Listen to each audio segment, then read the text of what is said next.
Taking a look at emergencies and money. Here to help is Ed Gjertsen, the founder and CEO of Engage Wealth Group.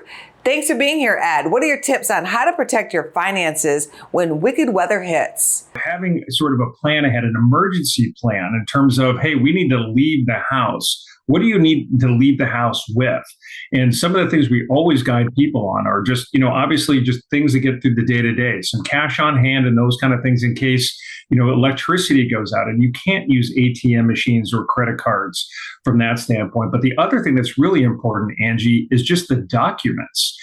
Is you want to have these documents with you. These are like your estate planning documents. So if something happens to you, you should have these documents most likely with you, or at least copies. Powers of attorney for healthcare, powers of attorney for property are things we generally don't think about, but are important in case something happens to us physically, we end up in a hospital, who's going to speak on our behalf? So thinking a little bit ahead in terms of this is my kind of triage box that I'm going to take with us if we have to leave is just great planning and thinking ahead. What about when the stock market turns stormy with a selling storm? Yeah. So when it comes to markets, we've been spoiled over these last several years. Literally since March of 2020, since the lows in COVID, the market has just kept climbing that wall of worry. There's always something to worry about. The market keeps going up. Inflation, high interest rates. We had a pause in 22. And so right now, if we kind of look at it, ultimately, investors are going to have to suffer through the inevitable 5, 10, 20% declines in the portfolios.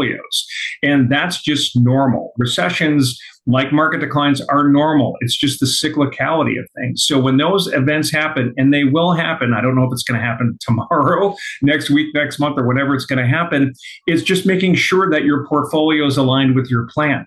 Don't be emotionally reactive. Just because the market's down or down a lot, don't sell, go to cash and kind of figure it out. So make sure you have a plan like a fire drill. It's a portfolio fire drill. If the market goes down to X, do you look at this as a time to worry or a time to invest at cheaper prices in stocks? So again, thinking ahead a little bit in terms of that inevitable happening with those declines, don't panic, try to take emotion out of it and try to stay the course according to your plan. Always helpful. Thank you, Ed. Thanks, Angie.